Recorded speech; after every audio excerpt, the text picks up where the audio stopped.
Hello everyone, this is Baduk, and I want to bring you a little bit of a different video today in which I talk about studying pro games. And it's not just going to be about pro games specifically, but that's the general topic that I want to discuss. Now, I was thinking about how I wanted to sort of prepare for Go Congress and in what ways that I could try to get better in the shortest amount of time. And I think, of course, doing tsumego every day, which I've been trying to do, and I have been succeeding at least for the past week, working through some collections. Like that's sort of always good. It's not the only way to get better, of course. And one of the most important ways to get better that we often don't really talk about is changing the way you think, being flexible and open-minded.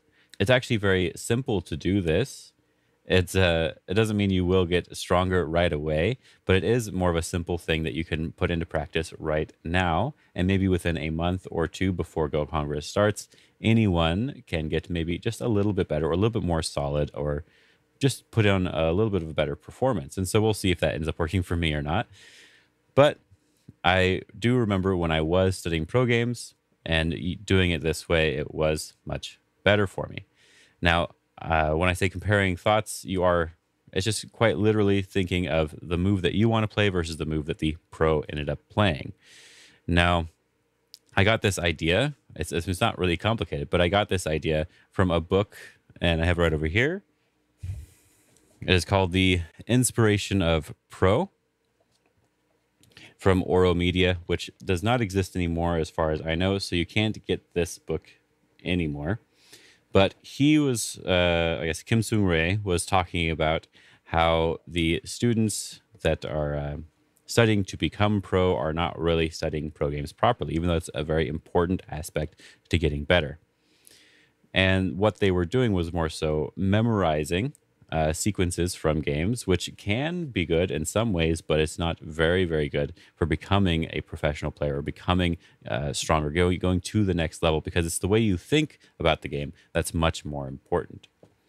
And so he put this book together. It says for the highest level. And he has you go through and look at positions from pro games, and you are supposed to guess the next X amount of moves. So you have to guess 3 moves with a couple of these. They have star ratings, so how difficult it is to guess, right? But you have to guess 3 moves. Some of them you have to guess 7 moves. You really have to think about the moves and read them out. Now, I do think, as I said, I do think his method is the correct method in order to really get the most benefit out of studying a pro game. You could even compare your thoughts with the pro and with AI if you really wanted to go the extra step. But I think focusing on one thing at a time is much more important. And as I said, you can do this with not just pro games, but also people who are like 5 ranks stronger than you. Like, let's say your goal is to get to 1 Dan. And so look at the way 1 Dans are playing. Think about the move you would play and see how the 1 Dan ended up playing that move instead. See if you were right or you were wrong, what the thought process was, etc.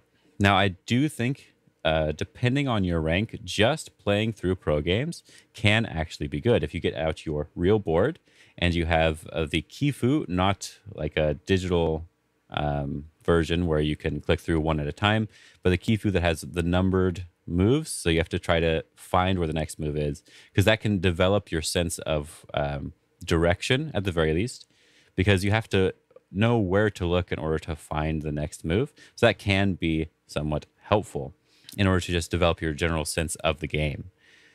But I think the thought process comparison is significantly more important. So I grabbed a random game by Lee Chang-ho. I wanted to grab a game that he had won.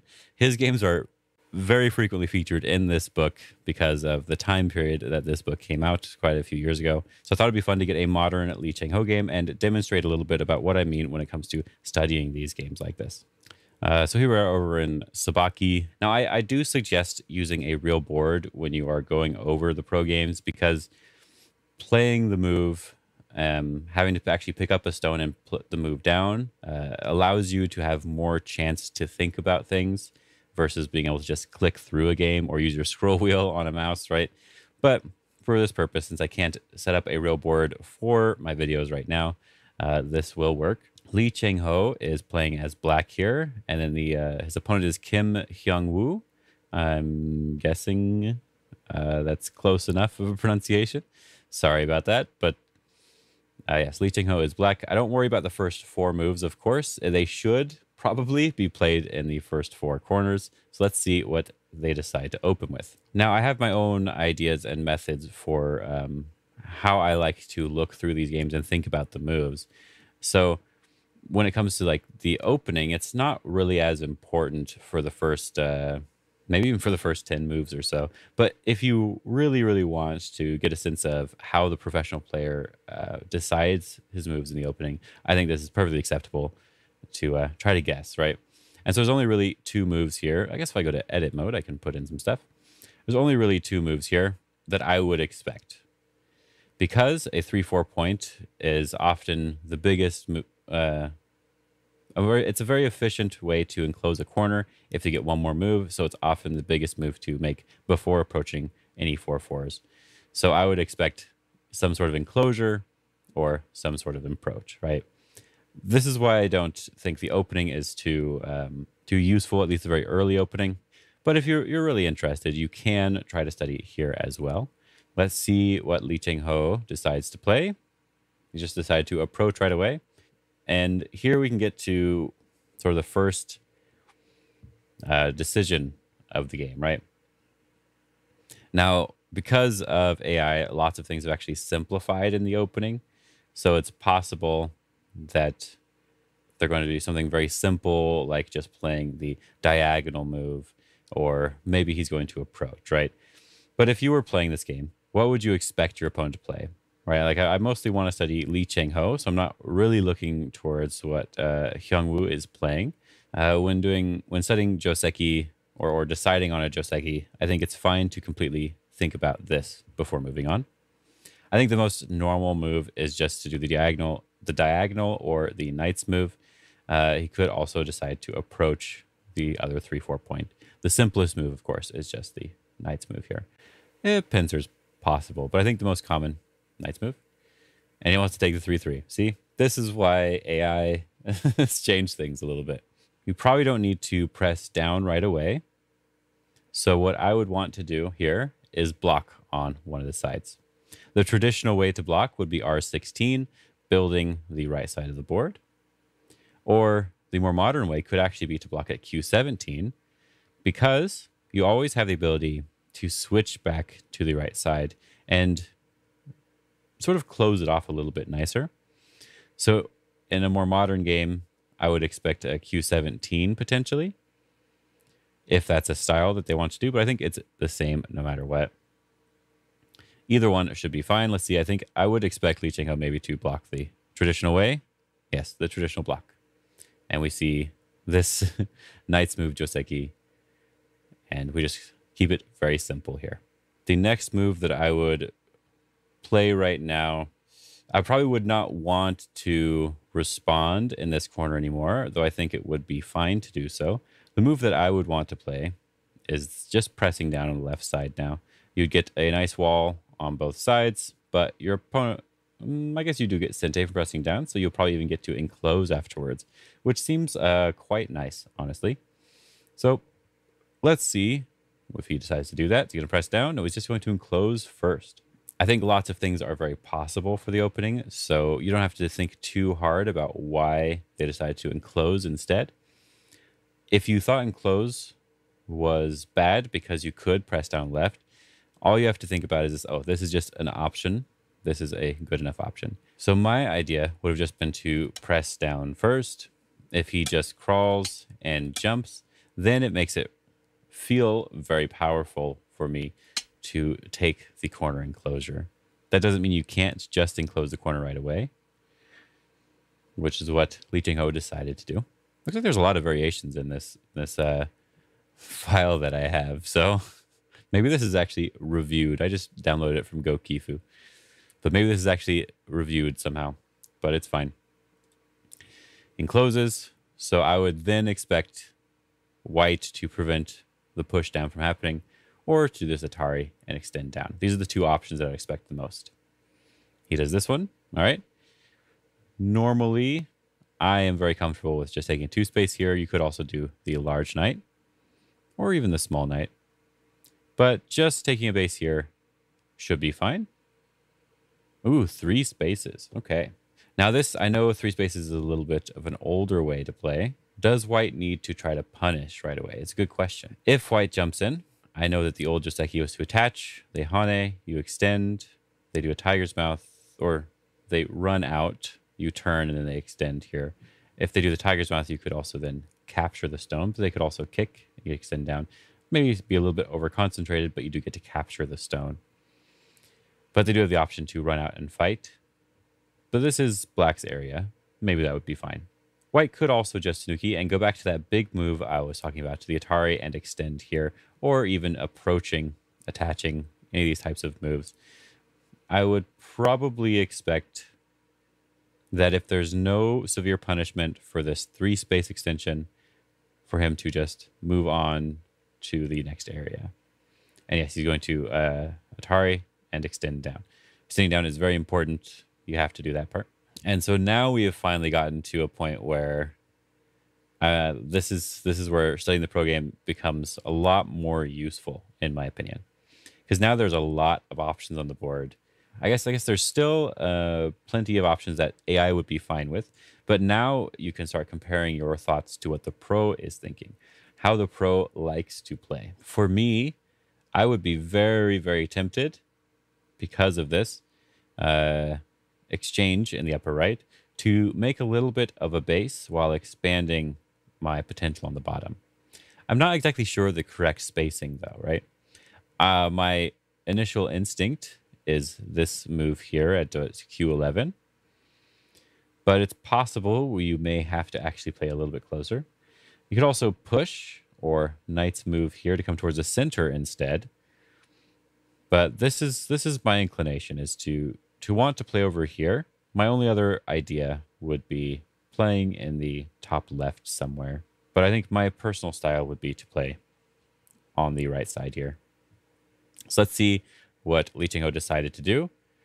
Just take the corner. We'll go modern here. Just go 3-3. We'll see how... So as I said, I want to focus more on Lee Ching-ho than Kim Hyung-woo. So let's see which way they block. They're just going to block this way, because I think either way would have probably been fine again. And we see the same Joseki playing out over here. And we'll just see how white decides to play the next move. Just pushing. Okay. And this, I think, might be a very important decision. If you now just jump back and take the base like I wanted to do, sort of grow and take the base, it seems very easy for white to just jump again.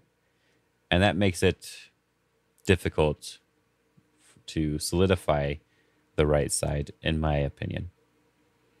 Because white's growing towards the middle, and with the middle strength they get, it becomes easier for them to invade. And we don't want to keep spending moves there. I think the safest move is still just to make the base. But can I hane? Is that possible, right? If I hane, they hane back, can I double hane? And is it good to try to just give this up? If I have to come back and connect, but then black comes under attack. So I still think I agreed with my move earlier of just taking some move over here, or playing the knight's move towards the center. I still think I like these moves a little bit more than taking the 3-3, but I'm also quite biased against the 3-3. Let's see what Lee Ching-ho decides. Take a base? Yes, just take the base. This is the simplest move. Yeah, see, as I said, I wasn't sure if you could do the 4 spaces or you had to pull back a little bit more, but white was able to get this push as well, which means he may have had to come back 3 spaces instead of 4. So let's see what white decides to play now. Just extending here. Like I said, it seemed like if you defended here, white could continue on in the upper left, or even just jump here, and it would seem okay for white. You have to push at least once, and now we have the next decision point for black. And this is a part of the game where I have a little bit of a hard time deciding where to play. Do I need to reduce the top right away? Do we need to do this hane thing, which would sort of starting to turn into like the border of 2 moyos? Do we just keep playing basic moves like on the bottom? I feel like this area is still very important. Is it important to invade or just take the border instead? I think maybe invading, like at the star point, coming in high so you can jump out easier. But I don't know. It seems like you just have a target for the rest of the game. So I still like the idea of the Hane over the top here. Let's see what Li Chengho decides. Pushing one more time. Okay, we won't worry about that. Okay, not expected, but it's not a big deal. Just reduce. Okay, so now we finally get to a part where we can really analyze the difference between my move versus his move. This is what I've been waiting for, basically. It was a random game, so I didn't know what was going to happen. So let's look at my move first. I wanted to play this Hane. If I Hane, he Hane's back. Maybe it's possible to cut. I guess that's possible, but my initial thought process was Hane and Hane. If he just keeps extending, and I just keep extending, it seems like there could end up being some sort of fight here. If I defend, he probably doesn't need to keep playing in this area, and he can move on to reducing my area first. Because I will likely have to defend, maybe that's why Li Chengho decided not to play that way. Because if you just extend, White's still able to build fairly large scale. So you would want to double Hane if you're going to play this way at all. White has to extend. I can't Hane because there's reading stuff here, but if it goes like this and you connect and White's able to come over here first, then maybe you don't want to just give White so many points here, because now it's hard to reduce or do anything too special, because the more you try to jump out here, the more likely it is that it's going to ruin your side of the board here as well. But this is still possible, I think. I don't think this is too wrong. But there may be a better way for black to, or for white to punish as well. So his move in the game was this one here, to sort of reduce right away. If, let's see what white played next before I start clicking random moves. He does jump, okay. So if white jumps out, black, it's possible for him to come into the game, or into the top even more and reduce it on a larger scale.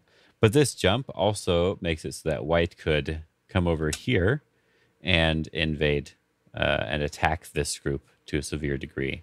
This also means that white just doesn't have any points over here. And it was hard for black to really solidify this area anyway, especially because white has S17, threatening to jump in and take away all these points.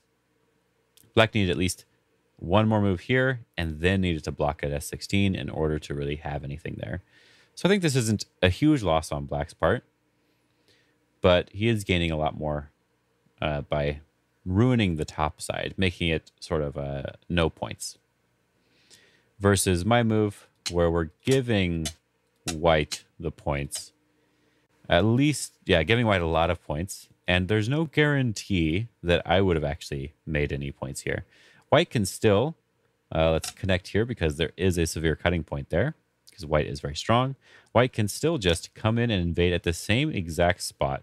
So if white can still do this, what did I actually gain from hunting over the top? So now, I think this is actually a good little lesson for me, honestly. This is why I want to start studying pro games again. It's been too long.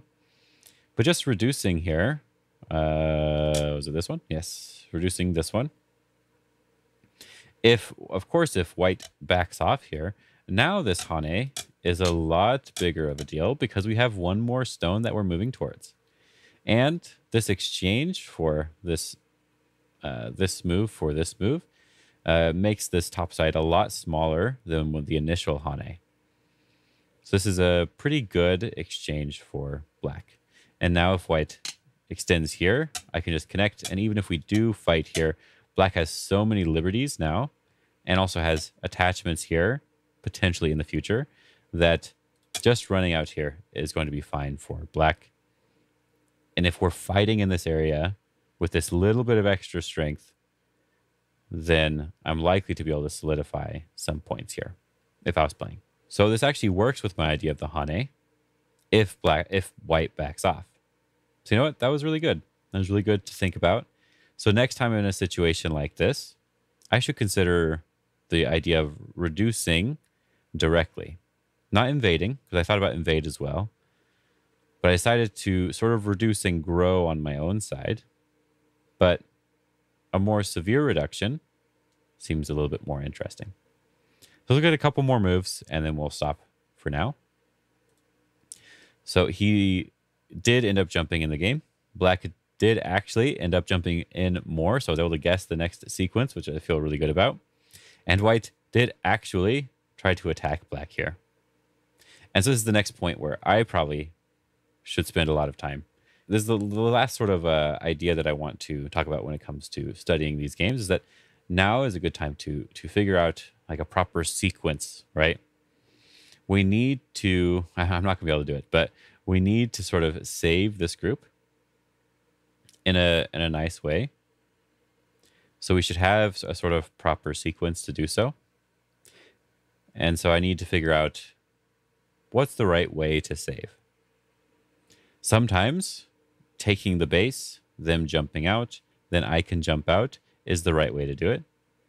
But it feels like if we play that way, white does have this peep, and there's a lot of sort of open area here.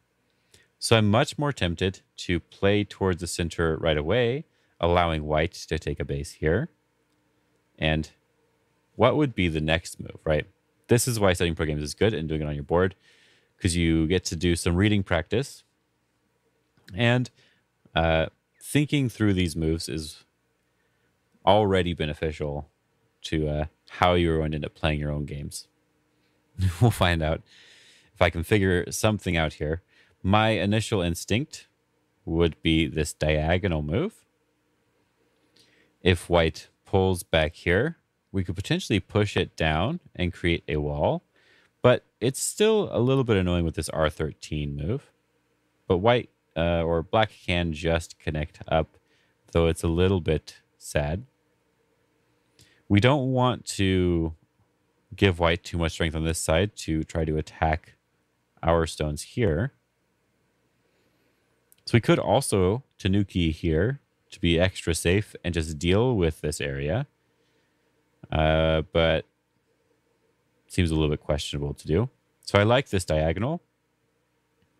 I would expect that white would want to play the 2-space or the knight's move.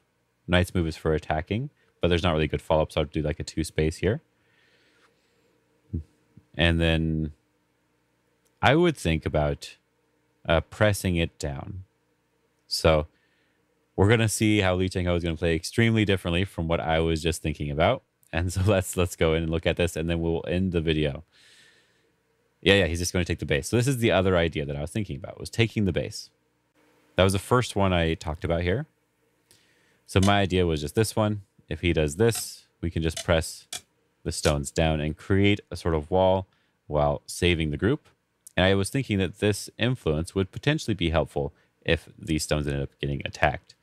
But we are giving up a bit of territory when doing it. And so you can see that both of my moves compared to Li Cheng-ho in this game so far, we'll see the whole sequence here in a second, but both of the moves that I was thinking about that were critical decision points were moves that were giving up territory, whereas he is thinking about moves that are taking territory, and in this case, it's removing a base and taking territory.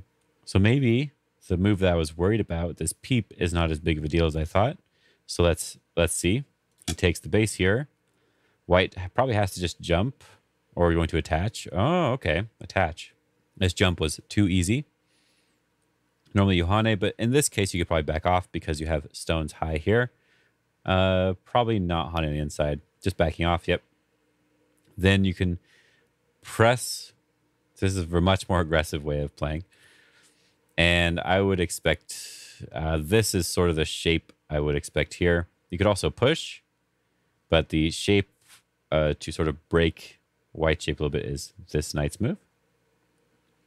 But it does incentivize white to push here, which would put this group in danger.